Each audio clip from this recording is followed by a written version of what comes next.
there are those professional flashers. They flash you and the phone never even rings. You just see a missed call notification alert. Yeah, and then the others will text you that you need to call me back. So all those could benefit from such, because as far as I can tell, reverse calls have no limit. Hey, good afternoon, good people. My name is Nick, and welcome yet again to 24-Bit Podcast.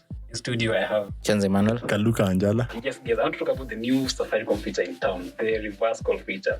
It was a big deal back in the 90s, right? And it used to come, in handy. This we call fixed lines or something. But it looks like Safaricom thinks you need that feature right now. What do you think, guys? I didn't see it coming anyway. I was caught by surprise when I saw the announcement. But I think it's a good thing, because given the popularity of other services like Please Call Me, yeah, it really makes sense. From where I see it, there's actually a need for it. I actually never saw it because the last time I used reverse calls was a long time ago, so I'd all but forgotten about that. But there's actually a need for it. Think about it this way: Please Call Me. They're what? Five. You're only limited to 5 please call me's per day. People usually exhaust those. And then how many times do people, there are those professional flashers. They flash you and the phone never even rings. You just see a missed call notification alert. Yeah, and then the others will text you that you need to call me back. So all those could benefit from such, because as far as I can tell, reverse calls have no limit. You can reverse call as many times as possible, as long as the person on the other end is willing to foot your bill. So yeah, I think it's a step in the right direction. And I don't know it's how long until everyone else in the mobile telecom space also does a similar thing. Because knowing how Kenyans use their phones, there's actually a need for it, coming to think of it. It's one of those features that personally I didn't know we needed until it launched. But looking at how we use our phones, we actually need it anyway. Yeah. I saw some tweets to get Telcom also having the same feature, right? I saw after the feature went guys were like, oh, even Telcom has this. I don't think so. It's Telcom from TBT Telecom. TBT. Yeah. TBT Telecom and its predecessor, the Kenya Post and Telecommunications, whatever that parastatal of course. Yeah, and it's also interesting. Worth noting is that parastatal is also the mother of Safaricom anyway. A small department in it is what morphed to become what, Safaricom today. Yeah, and I've also seen lots of comments from people saying they gave out the idea. Come on, a lot of actually, quite a bit of the very guys from Telcom, a small number of them who went on to be part of the first team at Safaricom, still work at Safaricom today. Do you think they never knew about these things? They're the things they used to do at Telcom back in the day. Yeah.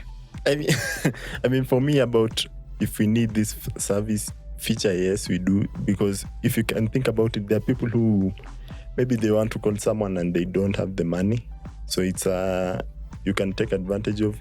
For example, someone who is in high school, they want to call the parent and they don't have money to call them, because I remember the feature that was there before on the fixed landline. I think most people used to call their relatives in the city and they were maybe in upcountry. So I'm thinking the same thing will happen with this. But for me, my issue is there should be a limit in terms of how many times you can reverse call people. Because I think some people just take advantage of that and never actually spend their own money calling people. So, yeah.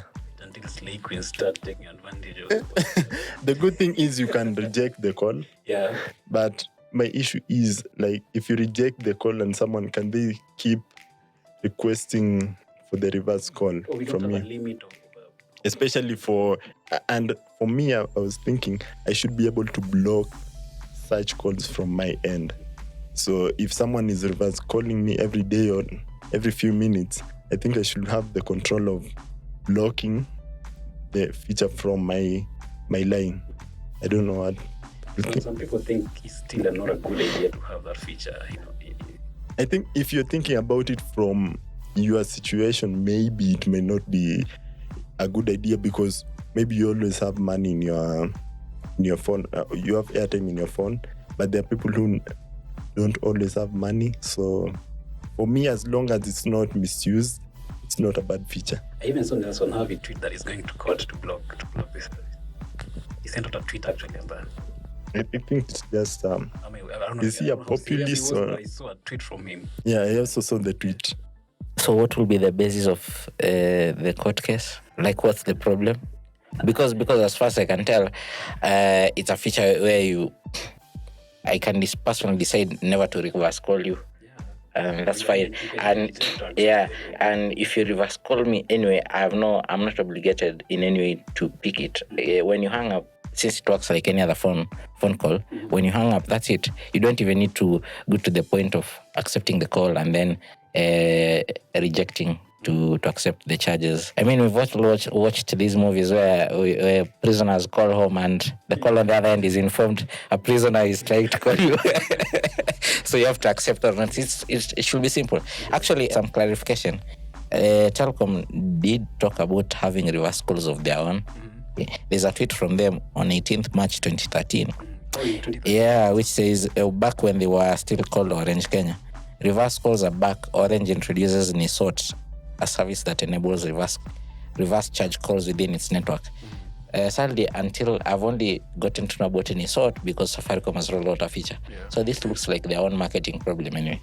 So much as they've had it, I have only known about it today, and it's because we are doing this podcast. Maybe I'd never have known about it. So if they wanted to go with it, they would have done it even until now. Because they have the experience. They used to do it. We used reverse calls in high school, solely offered by Telecom Kenya. Actually, before I joined high school, I didn't know there was something like reverse calls, only to get there and realize people don't spend money on calls. So they've had all the chance to do that. Yeah. So even like someone like Nelson Harvey, there's no basis for him going to court to actually this thing is not working. Well, unless he was just joking. I don't know. I wouldn't say it doesn't have any basis because I haven't heard his arguments, so I don't know what's going on there. But from where I see it, I'm just wondering on what grounds. Maybe I'll get to know further as we go along. Yeah. But I still believe, I mean, unlike a long time ago, I think for now it won't be a big deal. I don't know. It might be because the need is there. Look at it this way. There are so many high school going kids. And what do they usually use to communicate when they're in school, since phones are not allowed? Back in our time, we replaced telecom landlines with simu ya jamii. There are no more simu ya jamii, so I really don't know what those kids do. But you see, mobile networks also offer fixed line services. Like you can have a landline of some sort that people can use. Because I don't see like a school with a student population of 1,000 students using teachers' phones or something like that. So there must be ways they are coping. So if you're listening to this podcast and you know how high schoolers are coping, you can comment and tell us. But there's a way. I think the use case is a lot. There are lots of people who at times need to contact you and they have no means to do so. So yeah, goes away. The use cases are many. Yeah. Tomorrow it could also be me wanting to reverse call someone. It happens. Yeah. What, like personally, what how I don't see myself using it is I have one of these all-in-one bundles which give me so many voice minutes that I almost never exhaust. So next time when I get that prompt to your reverse calling, instead of accepting, I'll just hang up and call you back. That will work. But I think when simplified, and like a while back, during the 90s, calls were very expensive. The problem was not expense. The problem was even access. Because when we were doing reverse calls in high school, people used to be bought calling cards, telecom calling cards by their parents to come and use. But calling card if so bad ingeisha. Reverse calling was like a low-hanging fruit. It's easier. What I'd agree is the process is simplified. Because back then you need to call the operator, right? And give them the number to call and then wait on the line. Right now you just place a hash in front of the, what do you call this, MSISDN, and you're good to go. Something, will you use the reverse call? I don't think I'll necessarily use it because for me, I'm thinking the people who will use it are the people who send the please call me messages. And if you know, the people mostly in high school and colleges, they're the ones who use that feature the most. So I'm seeing them using the reverse call feature the most if it rolls out, and especially calling their parents or their boyfriend, their girlfriends. Because if you have interacted a lot with some of these young girls in colleges, you know that they don't like spending their own money on calls, SMSs. So they are going to use that feature a lot. Yes. But Safaricom has really been trying, Yeah, and let me comment something about the Nelson Harvey thing. I think it's a feature that Safaricom is rolling out on their platform, and you have the option of not using it and not accepting the call. So even if it goes to court, I'm not sure what he'll be arguing against. Because if it was a feature that you didn't have any control and I'm calling you, and when I'm calling you and you have no control over it, then I think you'll have a better argument. But right now, you have the option of rejecting the call. So if you don't want the call, you can reject it. So unless he has a very good argument, I don't see him going anywhere with it. Maybe it would just be one of those things that the court just postpones maybe the rollout of the service because they want to confirm a few things. But I think it will come into effect, and he'll have no argument against it. It's just one of those populist things you just say for the sake of saying. Yeah. When it first came, like, people would flash. Yeah. Safaricom came with Okwa. Is it Okwa Jazzy? Yeah. Okwa Jazzy. Then now reverse call. Yeah. You have so many options. Please call me. Yeah. Then reverse call. Yeah. You have so many options. But for me, it's a good feature depending on how people will use it. If people misuse it, then it will be a bad one. But if you're one of those people around you know you always have money, you're the one who will be receiving the reverse. Guys from the village will assume that Nairobi akona pesa, so they cool. Yeah, that's probably why Nelson Harvey is not happy. Yeah. Just you spoke about the IP. I haven't heard much about the IP issue. No. It's just I've just seen silly arguments saying, "Oh, this idea was stolen from so and so." Reverse calls now, how they're referred to varies by region. In Kenya, you call them reverse calls. Elsewhere, they call something else. A universal thing like implemented by telecommunication companies around the world. How we are so shallow to think that someone stole from someone by implementing it is beyond me. It's always been there. If you watched The Wire, this was happening from way back. And that's just limited to our memory because our stay on Earth varies. Other people used these things way before I was even born. So, yeah.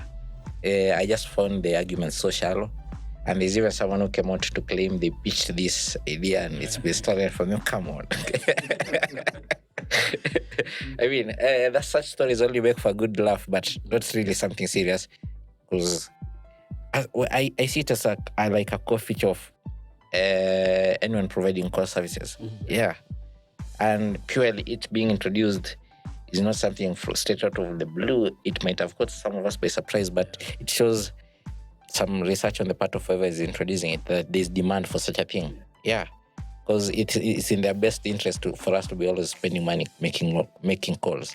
So when they bend backwards and have someone else facilitate the money that they get is because there's demand for such. Yeah. Maybe the only thing I'd be all for is someone to fix these people who say send them pesa. Yes. But of course, even some of us are really happy about this.